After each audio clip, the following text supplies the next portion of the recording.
see you all. The thoughts and prayers of the entire White House remain with all of the Catholics around the world who are mourning the death of Pope Francis. Pope Francis touched millions of lives and dedicated his life to serving the Catholic Church. As a mark of respect for his memory, President Trump ordered flags be flown at half-staff, and he will be traveling to attend his funeral in Rome. The president will depart from Washington on Friday morning and return to the United States on Saturday evening following the funeral service. I can also confirm the dates of the president's trip to the Middle East. He will travel to Saudi Arabia, Qatar, and the United Arab Emirates from May 13th until May 16th. And on Thursday of this week, President Trump will welcome Norwegian Prime Minister at the White House for a working visit. The two leaders will discuss trade and regional security. This will be the 13th head of state visit of President Trump's term already.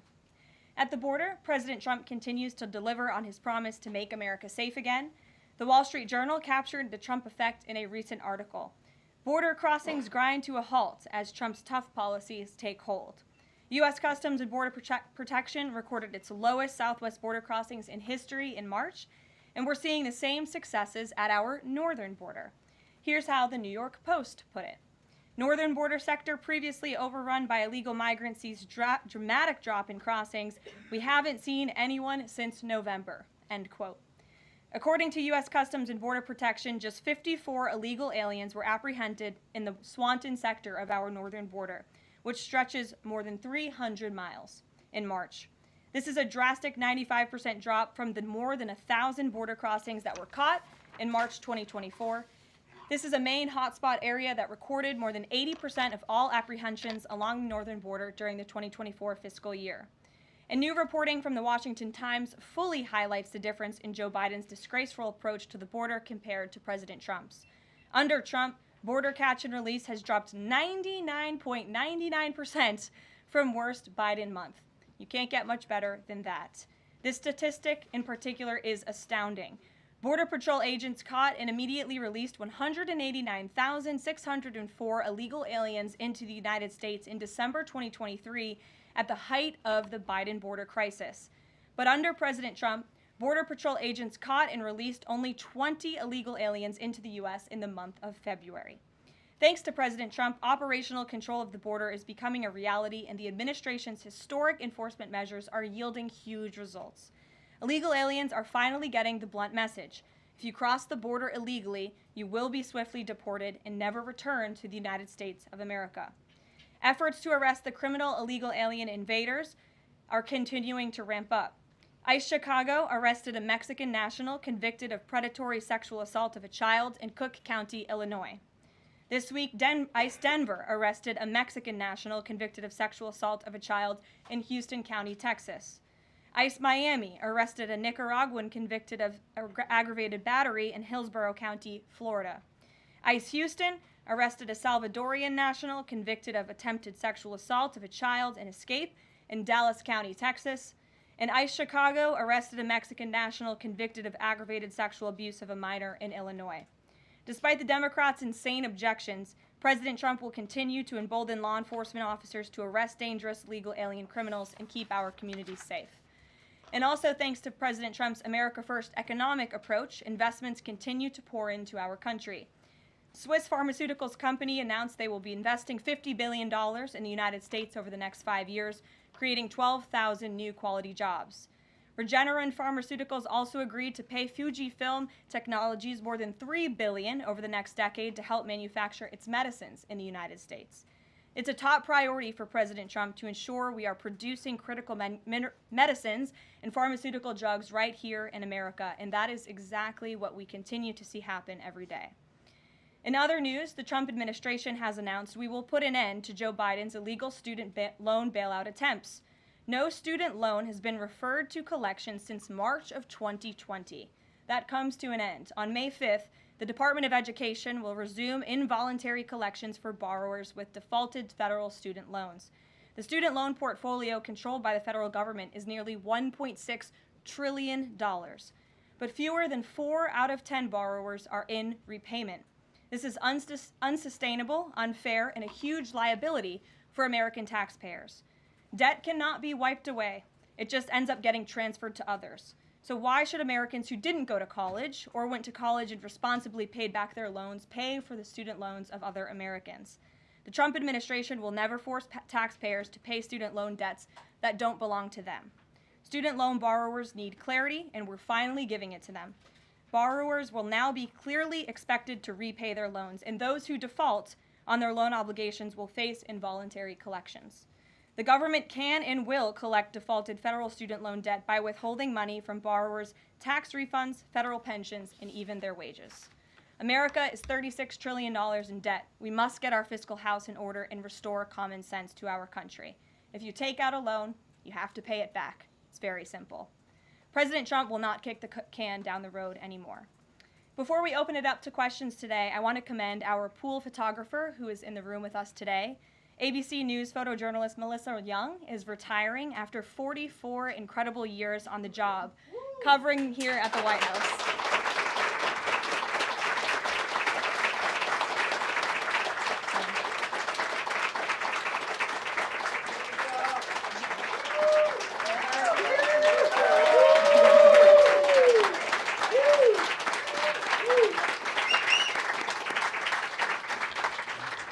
Melissa, congratulations. You have the largest round of applause I've ever heard in this room. So there's something we can all agree on, and you've had an incredible career here covering the White House. So congratulations to you, and we hope you enjoy retirement.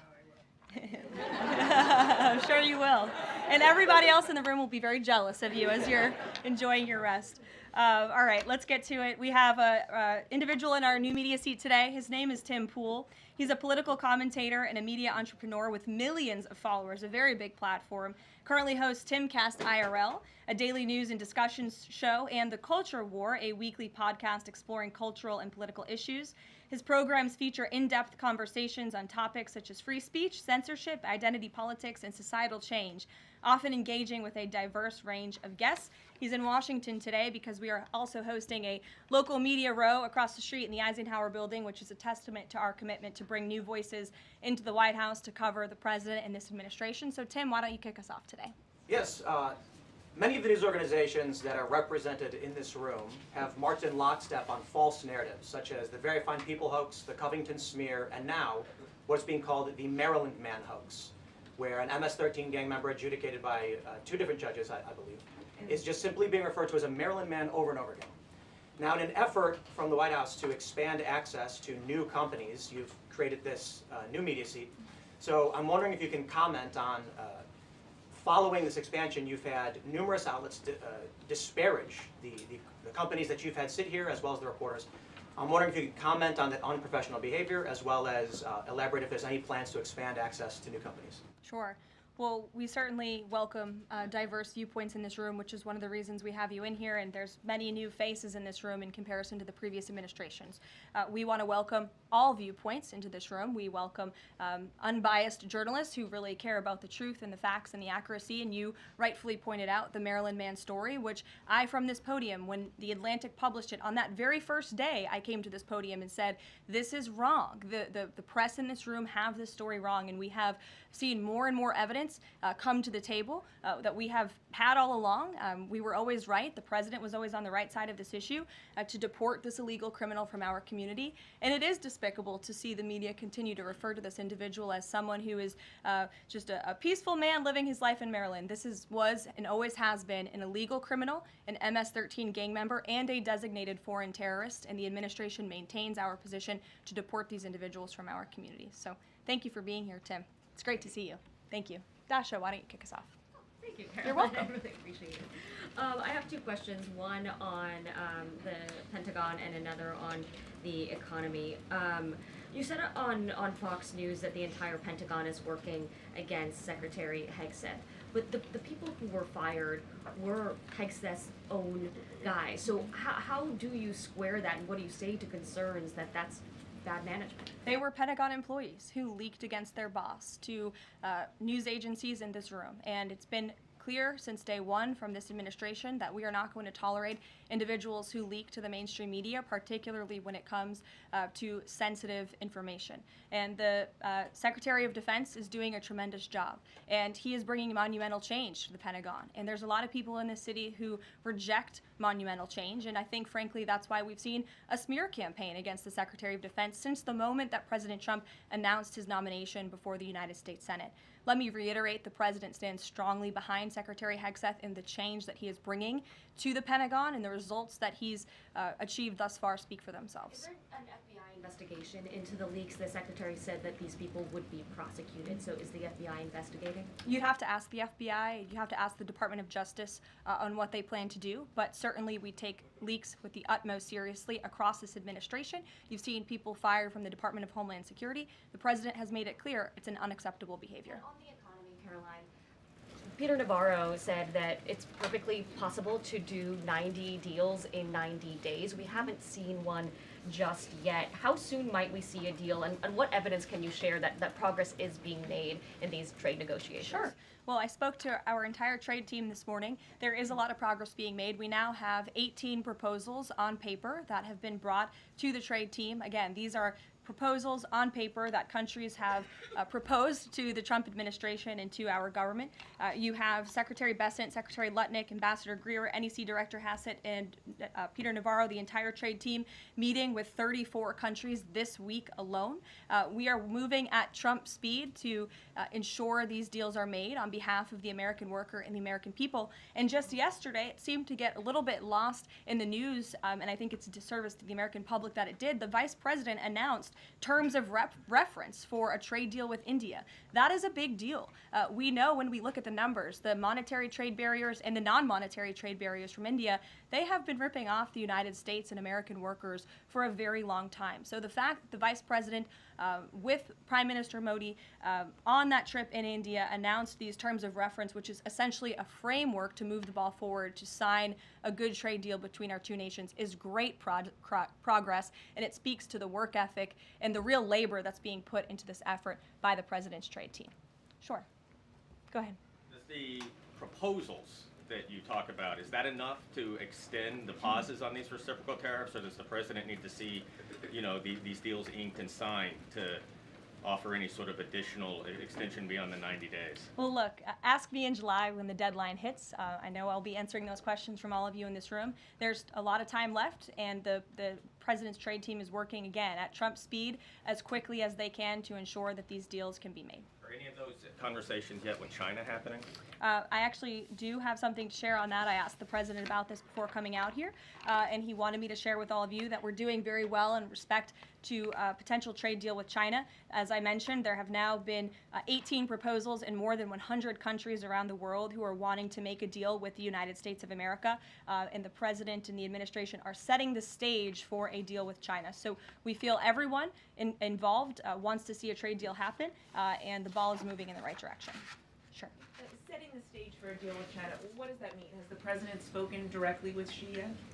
I don't have anything to read out on a direct talk between the president and President Xi, but we will continue to keep you updated. And Secretary Bessent reportedly today told investors that this trade standoff with China he expects will be de-escalating soon because, as he described it, reportedly the situation is unsustainable. Is the president considering taking steps to de-escalate the situation with China? Again, I just read you words directly from the President of the United States. Those are moments ago. That's where his head is at right now. Caroline. Sure. Caroline, I had two questions, one on immigration and one on China. First on immigration. Roughly how many illegal immigrants and aliens do we have in our country, and how many does the administration plan on deporting? Sure. Well, you'd have to ask the Department of Homeland Security for a specific number, but we suspect it's definitely in the millions, perhaps upwards of 20 million people that were allowed into the country illegally by the previous administration. And the president and his team are focused on deporting as many as we possibly can, and they are moving as quickly as possible. The president's team has made it clear we need more funding from Congress to do more. We need more ICE agents out on the ground doing this very important work.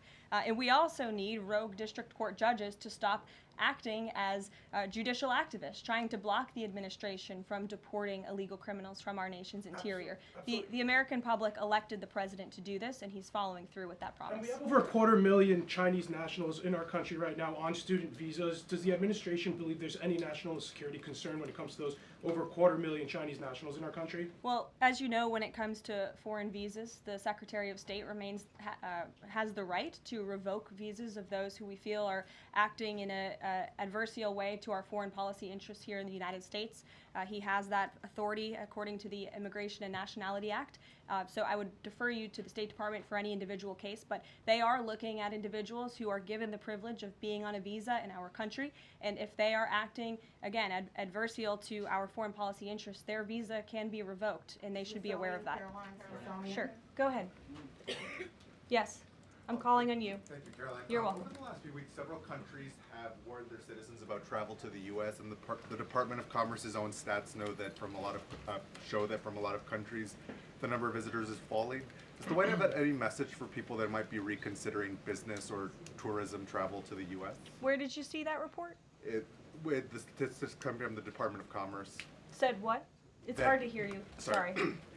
that visitors from a lot of countries have fallen in the last 3 months. I'd have to look at that report to comment on the merits of it. I think most people around the world recognize the United States of America is a great place to do business. It's a beautiful place to visit, and they should certainly come here because it's a much safer country than it was 4 years ago under the previous president. Libby, good to see you. Caroline, a question about this upcoming announcement from HHS to ban food dyes. During the first week of the administration, the FDA announced that it's pulling its plan to ban menthol cigarettes. So 2 questions for you. How do you square a ban on menthol cigarettes being pulled and then announcing this ban on food dyes? And then how does the president feel about this upcoming ban that RFK is going to announce? Sure. Well, look, the Secretary of Health and Human Services, the president nominated him because he trusts him to make this country healthy again. It's not just a slogan, it really is a movement that has broken ground across the country. There's millions of people who believe in RFK Jr., Secretary Kennedy, and what he's doing. I don't want to get ahead of HHS with this historic announcement later and the details of it, but obviously the Secretary feels that he has reason and evidence to announce the ban on artificial dyes later, and I'll let him speak to that this afternoon. Phil. The president started the process of reclassifying more than 50,000 federal employees as Schedule F. We've already seen him march through a number of government agencies. I'm curious, should we expect mass firings, or is this a case-by-case approach, a scalpel or a sledgehammer? Well, look, as you saw on Friday, the president put out a statement about it. The Office of Personnel Management reclassified workers. They're now called Schedule Policy/Career. And all the president is trying to do is ensure that federal workers are being held accountable for corrupt behavior. If they are engaging in corruption as a government worker, they should no longer have their job. I think that's pretty common sense. He also believes that bureaucrats should be acting in accordance to the will of the American public, who duly elected this president. Not just this president, but all future presidents. If you work for the government, you should be adhering to the will of the American public and advancing the administration's goals and interests. And if you are not doing that, then you should go find another job whose interests you align with. So as for specific firings, I would defer you to the specific agencies, but the president in this move and Office of Personnel Management, it will make it easier to get rid of rogue bureaucrats who are engaging in corruption. And then another quick question about Sure. Google, real quick. A federal court ruled last Thursday that Google's dominance of online advertising and ad tech markets violated U.S. antitrust laws. I know the president has spoken to a number of folks in big tech, and Google's CEO was even at his inauguration. I'm curious, what is the president's reaction to that court ruling? I'll have to ask him, and I'll get back to you, Phil. Thank you, Caroline. You're welcome. John. Thanks a lot, Caroline. Some economic questions for you. Kevin Hassett has been a key economic advisor to the president in both of his terms. In 2022... And he still is. And he still is. He was just in my office. Absolutely. In 2022, he said that the independence of the Fed is super important. That's a direct quote. Is that something that the president subscribes to? Does he still believe in the independence of the Federal Reserve? Well, look, I think the president has made his position on the Fed and on Powell quite clear. The president believes that they have been making moves and taking action in the name of politics rather in the name of what's right for the American economy. The president has the right to express his displeasure with the Fed, and he has the right to say he believes interest rates should be lower. He believes Americans should be able to borrow money cheaper than they currently are right now. And I also spoke to Kevin Hassett about the Fed as well, and he has called into question the Fed's independence and whether they are actually doing things, again, out of the best interest of the economy, or are they doing it for partisan reasons. The president wants to see interest rates lower. He has made that quite clear. We've also seen, Sure. if I may, I'm sorry, one more, Caroline, just about, I said 2 economic questions. About the dollar, we've seen the dollar at multi-year lows versus the euro and other currencies around the world. Is it the administration's policy for a strong dollar? How does it view the dollar versus other currencies around the world? The president wants to see the dollar remain as the world's reserve currency for our long-term fiscal stability and our economic growth. He's been quite clear about that. Sure. Two questions. And then to the woman behind you, who I haven't seen before, welcome. Go ahead, Mary. Earth Day and then the Supreme Court, if that's okay. That's right. It's Earth Day. Yes. Happy Earth Day, everyone. I saw the president truthing about the garbage pileup from China in the Pacific, and then I believe Lee Zeldin is headed to San Diego to investigate the pile of sewage from Mexico. Can you speak to what the White House has planned for Earth Day and anything in that arena? Sure. I do have points from the EPA. Administrator Zeldin's doing a fantastic job, and they are always sharing their accomplishments with the White House, which we very much appreciate. He will be traveling, I believe he's in California today, for sewage situation. Here you go. Administrator Zeldin met with his Mexican counterpart to discuss steps Mexico needs to take to ensure the water entering the United States is clean and safe. And he's holding a press conference in San Diego today with elected officials and local stakeholders on the Tijuana River sewage crisis. I would also add from the president himself, he has always maintained he wants America to have the cleanest air and the cleanest water. And we want to do what's right for our environment and for our earth. And a lot of that is making sure that we have clean and sustainable energy, and we know that we produce natural gas cleaner and more efficiently than any country in this world, and the president wants to see that continue. Thank you. And then on the Supreme Court, I know the court is hearing a case dealing with parents who don't want their kids having to read gender ideology books in schools. Can you comment on that case and what the Trump administration hopes to see come from that? Sure. We hope the Supreme Court will do the right thing, and the president has been very clear. He stands on the side of parental rights, and he believes strongly that parents should have a greater say in their children's education and the content, if you will, that children are being exposed to in our public school system. Sure. Go ahead. Caroline, thank you. Hi. I'm Karoline with World News Group. The administration ended some temporary protections for Afghans, including several hundred Christians who have been punished by the Taliban. Is the president considering any exceptions for Afghans who could face death or torture if they return to their home country? So let's just be clear about one thing. We didn't end that proactively. It expired, and it's because the previous administration illegally paroled millions of people, or hundreds of thousands of people, into the country, and then gave them temporary protective status, which again is a temporary status. It's not a permanent status in this country. And if there are individuals here who came in through the Biden administration who want to claim asylum, there is a legal process to do that, and those cases will be adjudicated by a judge on a case-by-case basis. We have a legal immigration process in this country for a reason, and all this administration is trying to do is effectuate that. Reagan. Thank you, Caroline. I have two questions for you Sure. on immigration. March deportation numbers were down slightly from the same time period last year. SCOTUS recently ordered a pause on deporting Trinidad and Tobago members with the Alien Enemies Act. I'm curious what other tools the administration is looking at to boost those deportation numbers. Sure.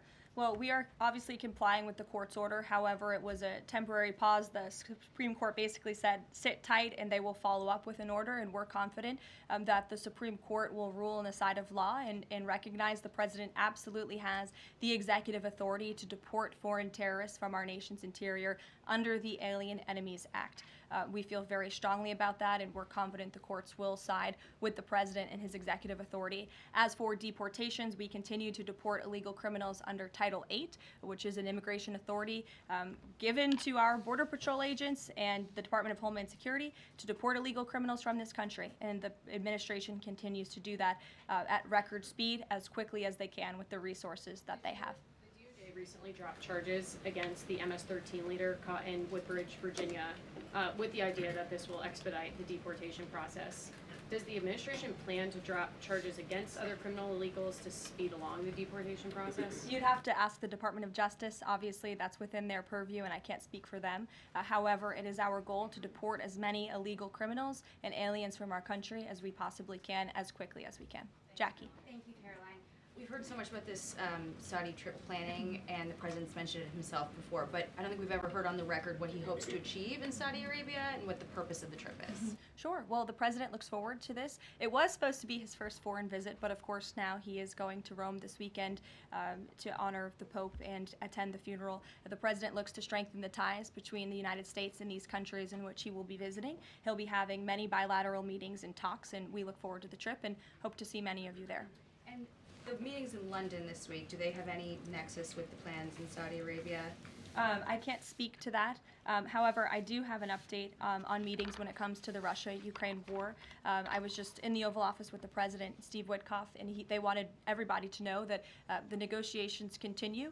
We feel, again, we're hopefully moving in the right direction, and the special envoy, Steve Witkoff, will be heading to Russia again later this week to continue talks with Vladimir Putin. Is that why Rubio is not heading to London? Is he accompanying Witkoff to Moscow? I can't speak for the Secretary of State's travel schedule. I'd defer you to the Department of State. And then more broadly, just about the peace agreement, the talks that are ongoing. Secretary Rubio had said that if things don't go the right way, that the U.S. might need to take a step back. What does stepping back look like? Does that a step back from brokering peace, or would that imply a broader withdrawal from U.S. support for Ukraine and the war? Look, I think it would be unwise for me to broadcast that from this podium. Ultimately, that's a decision for the president to make, but he's made it very clear he wants to see peace, he wants to see this war end, and he wants to stop the killing on both sides of this war, and he's been very clear about that for quite some time, and he has grown frustrated with both sides of this war, and he's made that very known. Caroline, Brian. Thank you, Caroline. Last week, the president talked about nonprofit groups, specifically taking on crew, and he hinted that there could be further actions taken against nonprofits.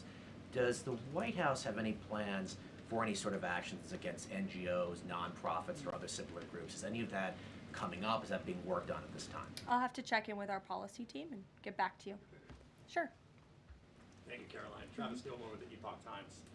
Are some colleges using taxpayer funds to further political agendas? And what is the administration's response to Harvard's lawsuit? Sure. Well, the president has made it quite clear that it's Harvard who has put themselves in the position to lose their own funding by not obeying federal law. And we expect all colleges and universities who are receiving taxpayer funds to abide by federal law. It's quite simple. And the president made it clear he's not going to tolerate violations of federal law. He's not going to tolerate illegal harassment and violence towards Jewish American students or students of any faith on our campuses across the country. And so we will be responding to the lawsuit in court. And again, it's quite simple. If you want federal dollars, obey federal law. And just to quickly follow up on China, any response to reports that China is targeting U.S. trade allies with potential retaliatory measures for supporting U.S. agendas? I think the numbers and the sheer number of countries that have reached out to the United States and reached out to this administration to cut good trade deals speak for themselves. The entire world knows that they need the United States of America and they want to do business here, and so we'll stay focused on cutting good trade deals on behalf of the American worker. Stephanie. Thank you, Caroline. Can you give us any additional details from the president's call with Netanyahu today? I did speak to the president about it. It was a good call. They spoke particularly about Iran and the negotiations that are underway with Iran and the United States. And the president has made it very clear repeatedly, but I'll reiterate, there is no daylight between the United States of America and the state of Israel. He stands strongly behind our ally. He's made it quite clear when it comes to Iran that we want to see a deal, and Iran has a choice to make. But the president has also made it very clear, and he reiterated that in his call with Prime Minister Netanyahu today about the need for Iran to never obtain a nuclear weapon. I do have one more bit of news that I would like to share with all of you. Just give me 1 second to find it. And it's in regards to the terrorist attack that took place in India earlier today. The president has been briefed by the National Security Advisor, and he's being kept up to speed as more facts are learned. What we know already is dozens were killed and even more were injured in a brutal terrorist attack in a popular tourist location in South Kashmir. President Trump will be speaking with Prime Minister Modi as soon as he possibly can to express his heartfelt condolences for those lost. And our prayers are with those injured and our nation's support for our ally, India. These types of horrific events by terrorists are why those of us who work for peace and stability in the world continue our mission. So we'll give you a readout of that call later this afternoon. There's a lot of work to be had. You may hear from the president later this afternoon as well, and we'll see you all later. Thank you.